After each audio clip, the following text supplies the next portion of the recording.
everybody, and welcome to another brand new episode of T Watches a Scary Movie.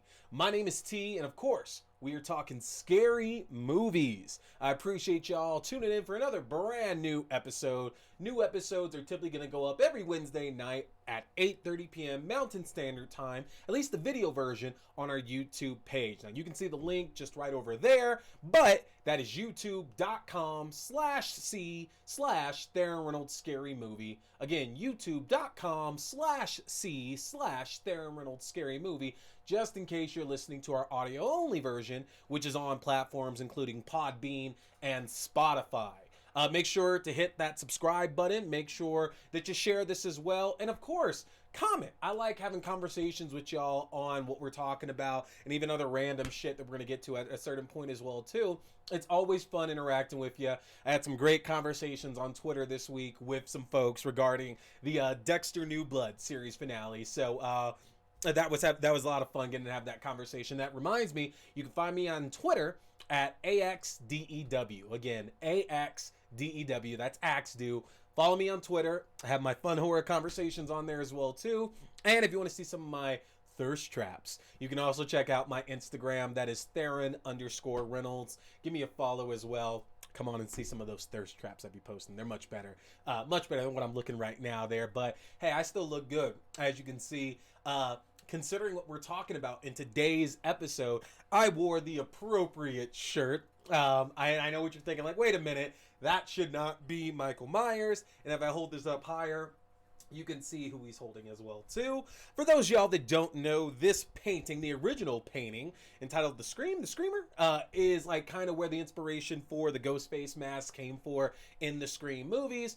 And I got this as a Christmas gift this year, and I thought it was kind of right on the nose having Michael Myers show up and have the Screamer right there holding it out. It'd be fun to get like a Halloween versus Scream kind of matchup there, but that ship, I feel, kind of sailed with Dimension and the Weinsteins going, less to said about them, the better.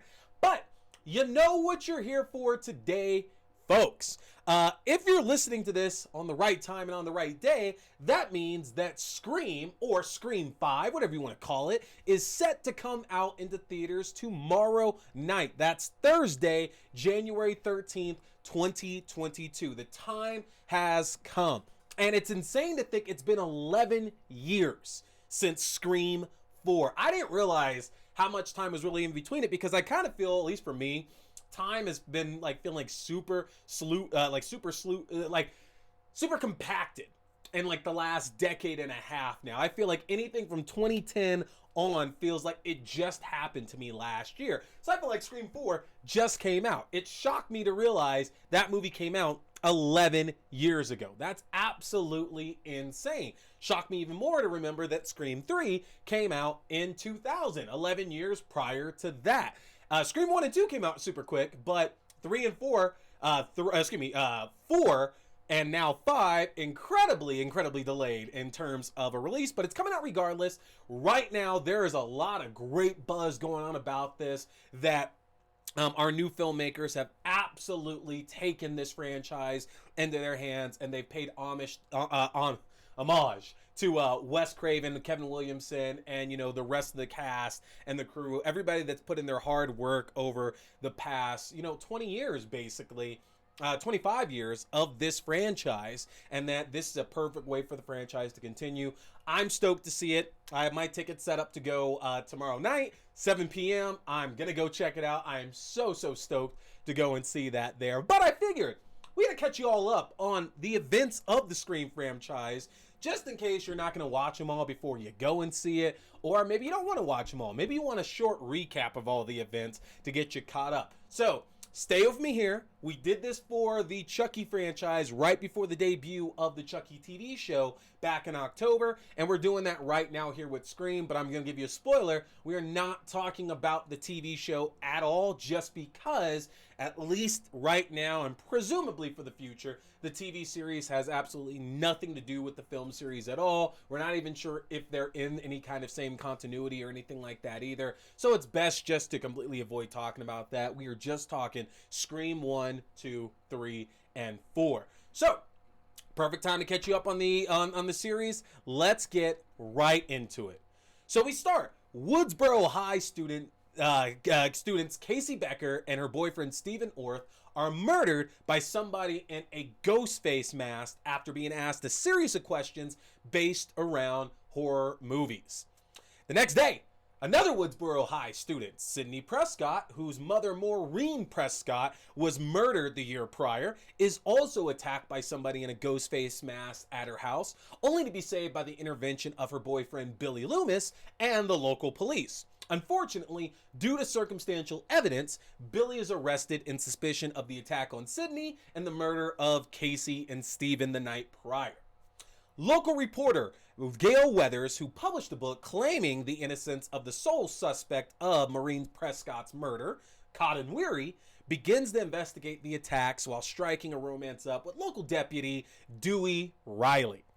While staying the night at her best friend Tatum's, Sydney is contacted seemingly by the same killer, proving Billy's innocence. The next day, Billy, now released from prison, attempts to make amends with Sydney, but unfortunately they can't come to any kind of resolution, and later in the day, Sydney is attacked again at Woodsboro High. With school classes being canceled for the time being, the town is placed under a curfew, and the killers murder the principal. Sydney and Tatum's friend Stu throw a party for all the local teens, at which friend and horror nerd Randy explains the rules of surviving a horror movie successfully. I know y'all know those rules. So classic, so fantastic now. The killer emerges, severely wounding Randy, Deputy Dewey, Gail Weathers, and ultimately murdering Tatum, Gail's cameraman Kenny. It is then revealed that the killer is actually two killers. Billy, who was revealed to have actually murdered Sydney's mother a year prior, and Stu, his willing accomplice. But Sydney is able to get the upper hand and kill both, ending the rampage. Later on, Sydney and Randy are now attending Windsor College and are shocked by the killings of fellow college students Maureen Evans and Phil Stevens at a premiere for the new movie Stab, based on the events of the first film, and more specifically, the recent Gail Weathers book, The Woodsboro Murders. Another college student, Cece Cooper, is murdered before both Sydney and her new boyfriend Derek are also attacked by a killer in a ghost face mask. Now, Gail, who is looking to capitalize on the success of her recent book and set up the next one, trying to get a nationwide interview set up with the newly released Cotton Weary, reunites with Dewey, who has also come to Windsor College to watch over Sydney and Randy. Not long after explaining the rules of a sequel to Dewey, unfortunately, Randy is killed and Sydney is placed into protective custody with the police. The killer, though, one step ahead, is able to severely injure Dewey, murder Sydney's protection, and Sydney's roommate, Hallie. Finally, back at the Windsor College Theater, the killers are revealed to be Sydney's friend Mickey, who murders Derek before revealing an alliance with Billy Loomis's mother, who is seeking revenge for her son's death. Looking to cover her tracks, Mrs. Loomis kills Mickey, but before she can kill Sydney, she is saved by the appearance of Cotton Weary, who shoots and kills Mrs. Loomis. Years later, Cotton Weary, who is set to make a cameo in the new Stab film, Stab 3 Return to Woodsboro, and who now works as a talk show host in Hollywood, he and his girlfriend are murdered by a killer in a ghost face mask looking for information on Sydney Prescott. Gail Weathers is approached by the LAPD to consult on the murders due to the photo of Maureen Prescott being left at the crime scene, and again reunites with Dewey, who is working as a technical advisor on Stab 3. Though, after actress Sarah Darling is murdered after arriving for a meeting with Stab 3 director Roman Bridger, production on the film is shut down. Actor Tom Prince and bodyguard of actress Jennifer Jolie Stone are both murdered by the killer at Jennifer Jolie's house before the killer attacks Gail and Dewey, again leaving another photo of Maureen Prescott. Sydney, who has been in seclusion attempting to avoid the chance of another incident happening, is lured to Hollywood after being contacted by the killer, where she is then reunited with Dewey and Gail yet again. Dewey, Gail, and Jennifer discover that before moving to Woodsboro and giving birth to Sydney, Maureen Prescott worked as an actress in Hollywood who was forced into the casting couch. All parties converge at the house of director Roman Bridger, where Jennifer Jolie and other fellow Stab 3 actors, Angelina and Tyson, are murdered by the Ghostface killer, along with Roman himself. But it's then revealed that Roman is not only our killer, but is also Sydney's half-brother, who, as a result of the forced casting couch sessions Maureen was forced to endure, was born as her bastard child. When Roman sought out Maureen in Woodsboro, she refused to accept him, and that resulted in Roman going crazy and then setting in motion Billy and Stu's plan to murder her. Trading blows, Sydney is finally able to get the upper hand before Dewey is able to kill Roman. 10 years later, Woodsboro High students Marnie Cooper and Jenny Randall are murdered by a new killer in a Ghostface mask. Sydney Prescott, who has returned to Woodsboro to promote her new autobiography, is labeled a potential suspect in the murders by Dewey, who has become the new police chief due to circumstantial evidence. Sydney's cousin Jill and her friends also find themselves targeted, as Jill's friend Olivia, Sydney's publicist, Jill's mother Kate, and Dewey's deputies Perkins and Haas are all killed by the Ghostface killer. While investigating the murders on her own, Gail Riley, formerly Weathers, is attacked at Stabathon, a yearly festival dedicated to the viewing of all the Stab films. As more bodies begin to pile up, including students Robbie and Kirby, Jill and classmate Charlie are revealed to be behind the killings. Jill, jealous over all the attention given to Sydney over the traumatic events of her life, betrays and kills Charlie, along with her ex-boyfriend Trevor, looking to frame the two for the deaths that have been happening across the film. After stabbing Sydney and staging a scene to support her story, Jill, Dewey, Gail, and Deputy Hicks all end up at the hospital. Sydney, who has survived Jill's attack, is forced to ultimately kill Jill to save her friends.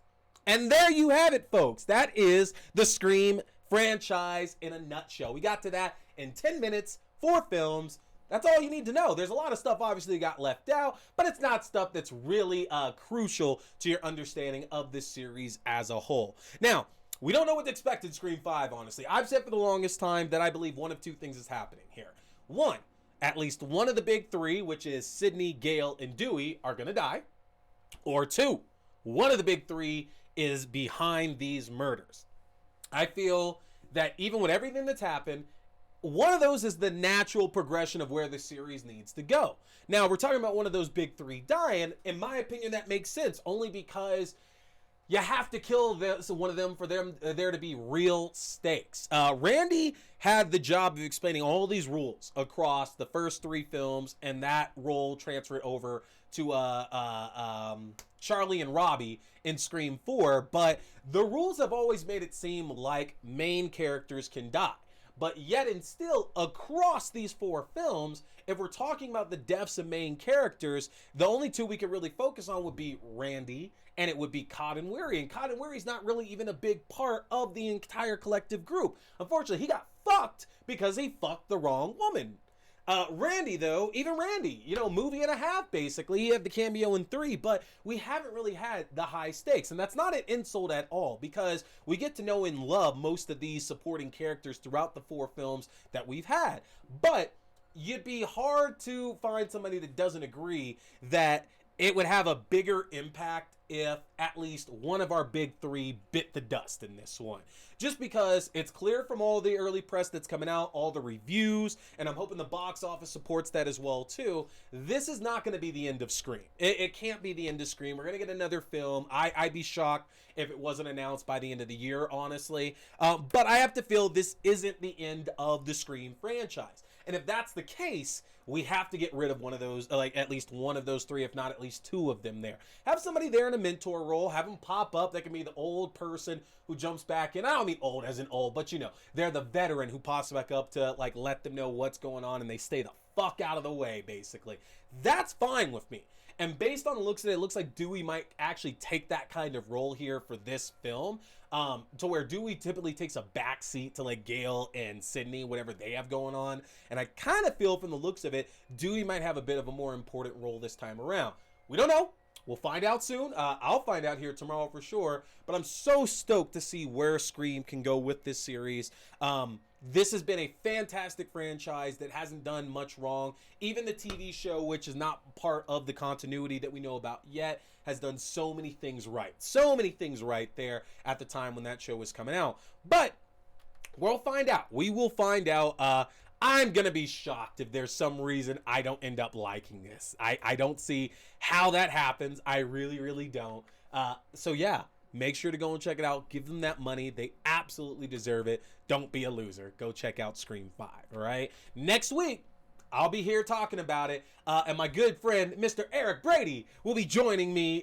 Y'all who have been in our watch parties know my boy E. He is absolutely hilarious. He is one of the hosts of the longest running weekly wrestling podcast out there, RBR Weekly Wrestling Talk there. Is going to join me to talk Scream 5. One of my good friends. I told him I needed him on the show to discuss this. So I'm excited to have him on next week to go over that. But we now got to talk Dexter New Blood. So, this past Sunday, we got the 10th and final episode of the new series Dexter New Blood. Now, we knew coming into this here, this was set up as a limited series. Now, the fact that it was said it was a limited series, I think a lot of people assume where that meant that the show was ultimately going to end, because a lot of people who were pissed off about the way that the original series ended were hoping that this would go a certain way. Now, we're going to talk about that. So I want to let y'all know right now, if you are watching this, you need to turn this off now, because we are going spoiler heavy on these last 2 episodes. Turn this off. You got the Scream stuff that you needed out of the way here. This is the only thing we got left to talk about for the episode, are these last 2 episodes of Dexter New Blood. So turn this off now if you have not watched it and don't want to be spoiled. So, episode 9, The Family Business. We find out that Angela is getting more and more evidence that Dexter may be behind all these missing girls. He might be behind other murders that are going on as well. She's starting to discover things about Miami as well too. But we also find out though that Dexter has slowly started to reveal his code to Harrison. If you recall, at the end of episode 8, we got that great hug. He finally opened up to Harrison and told him a bit about himself. And I think a lot of us, took the idea that, oh, cool, everything's all well and good. But we also have to understand that there's no way this show is just going to go into straight happiness or anything like that. That's not what this show does. For every good action that happens there has to be at least 2 or 3 bad ones to make up for that. And so we should have known off the jump this was not going to go smoothly. Dexter tells Harrison about one of his earlier murderers, Wiggles the Clown, and is leaving certain points out as his dark passenger is telling him, pleading with him not to share certain details with Harrison.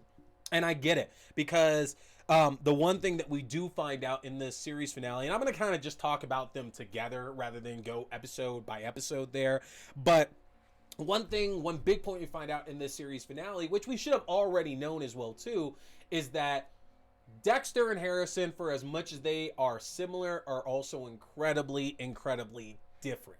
What Dexter went through, seeing his mother murdered, being left in that shipping container just full of blood, completely fucked his mind up, and understandably, he lost the ability to feel human emotions. He became a sociopath and a psychopath, and eventually developed an affinity for murder. And he was adopted by Harry, who was able to channel that productively into working on the right side of the law.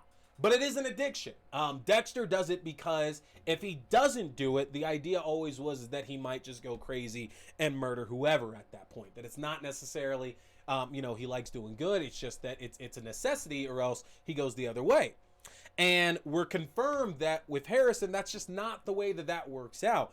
Harrison, while he did see his mother murdered and remembers sitting in the blood and everything as well too, Harrison's life was fucked up by everything that came after that. Because remember, Rita died halfway through the series. Like, Rita didn't die right away. She didn't die at the end of the series there. Like, Rita died, and then Harrison was still around for a while. So there was a lot of good stuff there. But the problem is that after Dexter left, Harrison's life just kind of took a downward spiral, and he started channeling a lot of that anger into everything that was going on. Not having a father around, losing Hannah, going from foster care to foster care, and whatever hell he had to deal with that. His own feelings of inadequacy, or that he caused, the Trinity Killer to murder Rita. All these things going through his head. None of it was this desire to murder. It was the desire to inflict pain, but only because of what he went through. Not because it was something that he actually needed to do, which meant he had a bigger chance of redemption that Dexter never would.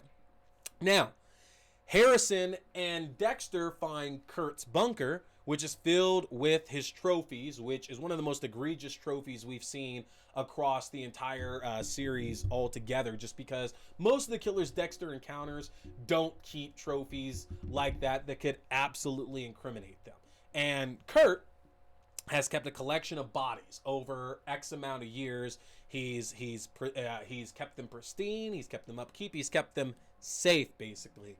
And we also find out one of those bodies is, unfortunately, the Mary Fucking Kill podcaster Molly. Yes, Jamie Chung from The Real World, unfortunately, was added to that collection, which caught me by a shock because she did kind of disappear there, and I just kind of felt that she was gone.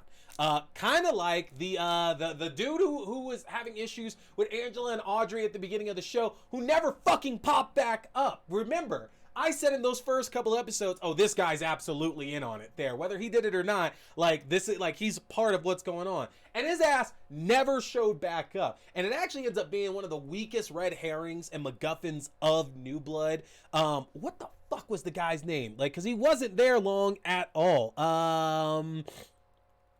I can't remember it because he was only in 2 episodes there. But it doesn't change the fact, though, that that there was no use to him being there. He didn't offer anything. Molly was a different story, though, because it was very clear from the jump that what Molly was doing was eventually going to cause a problem for Dexter, because she had the episode on the Bay Harbor Butcher, and that's not just there for show. You can't bring that back up and have Angela hearing all that information, and it's not going to be a point of contention, and it definitely was. The problem, though, is that Kurt set up a lot of contingencies in the ultimate event of his death. So, while Harrison and Dexter are working on setting up the kill room and trapping Kurt to ultimately take his life, Kurt has turned the tables on Dexter by burning his house down and some other things that we'll get to here in just a little bit. Now, with Dexter and Harrison, the thing is that Dexter explains this journey, their mission, kind of similar to being vigilantes, which Dexter is a vigilante, but he's also a serial killer. And he makes it sound a little bit more positive than what it really is. Because for Dexter, he has to do this. He absolutely has to do this. It is an impulse that he must act on whenever he absolutely possibly can.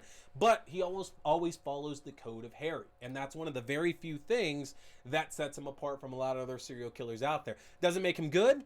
Doesn't make him right. But it does separate him just from the random serial killers that are out there doing all this harm to other people. The thing is, though, is that once you put all that out there in the ether, it's hard to go back on that, especially when it comes to murder. So, Dexter and Harrison end up trapping Kurt and take him back to his kill room, to his trophy case, and there Dexter kills Kurt. Finally, Kurt Caldwell is gone. But as we can see from the murdering of Kurt, Harrison's not taking that too well, because even though Harrison has this aggression and he's violent and he's going to lash out, that doesn't necessarily mean he's trying to kill anybody.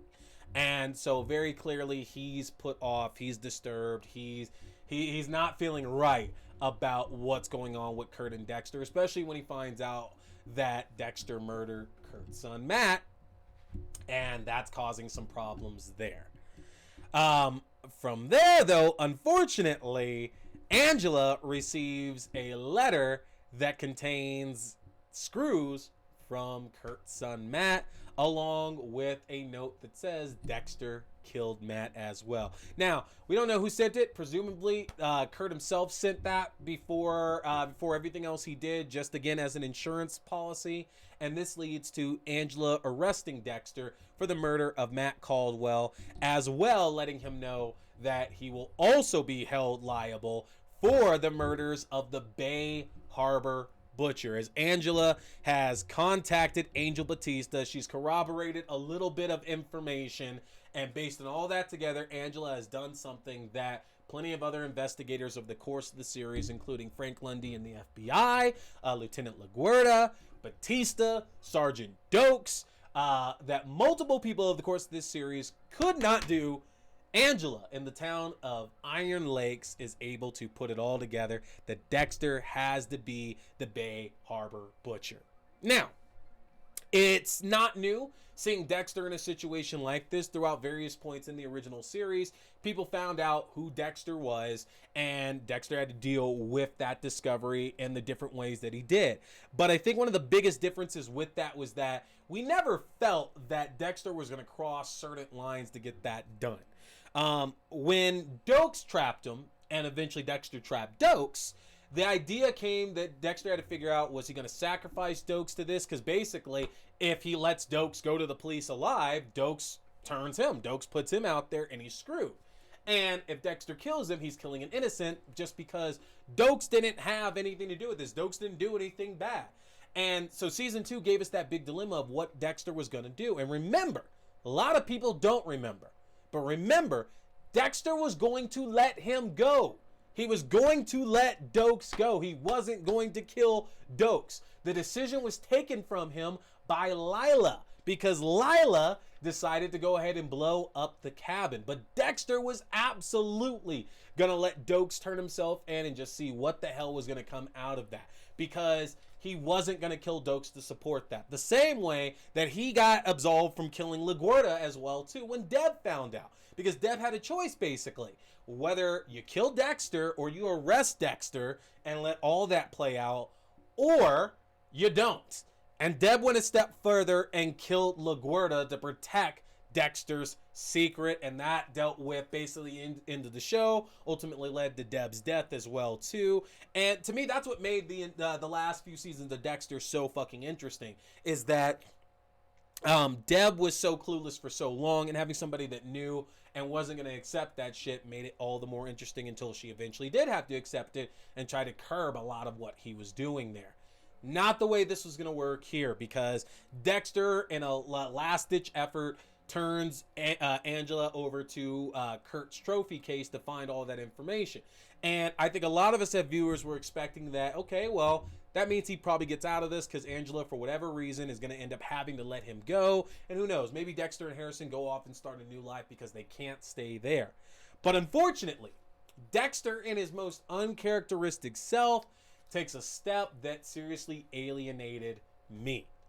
Dexter kills Deputy Logan, the man who coached his son and has been there just as much as Kurt has for his son across all of New Blood. Now, a lot of people I know have supported that decision, and they've been okay with that decision there. It didn't sit well with me, honestly, just because, especially after going over the code so much with Harrison, the fact that rule number 1 is always don't get caught, but rule number 2 is never hurt an innocent. Dexter breaks that immediately. He breaks that immediately. And I could accept that if he wasn't willing to bail out on Harrison. So everybody that's okay with all that, oh yeah, you know, like it helps because then like that's why him and Harrison have tension at the end. Sure. But then why was he trying to leave Harrison then? Okay?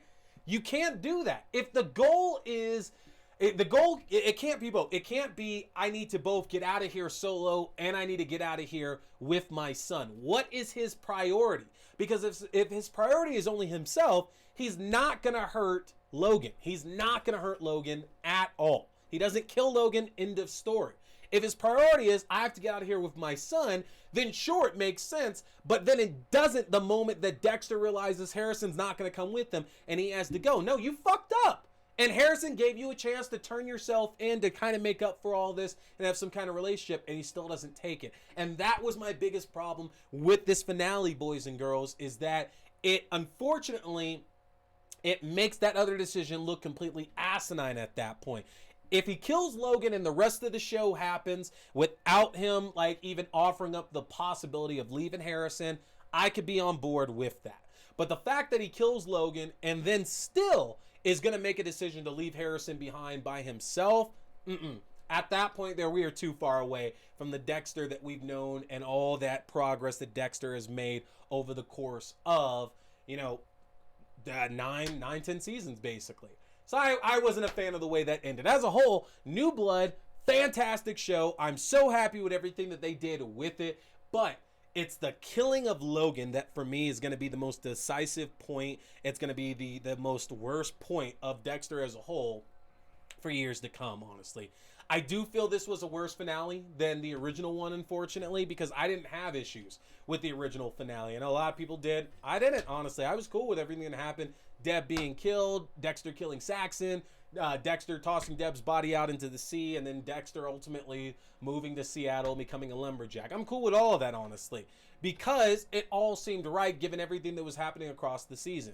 Dexter killing Logan doesn't gel well with me. I'm not going to get on board with it. Loved New Blood, was not happy with that finale, though. So I'm curious of y'all's takes on it. Let me know in the comments here. Let's discuss this some more. Let's break it down and see where we're at. But that's going to do it for us, folks. We've talked the Scream franchise. We have talked the final 2 episodes of Dexter New Blood as well. Like I said, next week, my good friend Eric Brady is going to be joining me, and we're going to discuss Scream 5. We're both going to get a chance to see it, and we're going to give you our review as well. We are going to be talking and reviewing the remake of Slumber Party Massacre. We've watched the second one, at least, in the last couple of months. I absolutely love that movie. That movie is so good. The first one's really good too. But they did a remake last year on Sci-Fi or Peacock, I believe it was, that actually wasn't getting bad reviews. And that's what we got paired up with Scream 5 to talk with y'all. Now, we got a bunch of other great stuff coming for you in the woodwork as well, too. So you do want to make sure that y'all are hanging about, because after we talk Scream 5 and Slumber Party Massacre, we're going to hit a couple requests. We're going to do Underwater in the Meg coming up on January 25th. And then, provided the release date holds, on February 2nd, we're going to be talking Orphan and Orphan First Kill as well. So we got a lot of really good stuff coming up for y'all over the next few weeks. And then, it's Valentine's Day, guys. And of course, we got to talk My Bloody Valentine. So that's going to be coming up as well, too.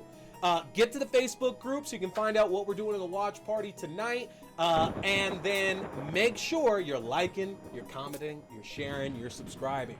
Folks, that's going to do it for us. My name is T. We've been talking scary movies. Stay scared.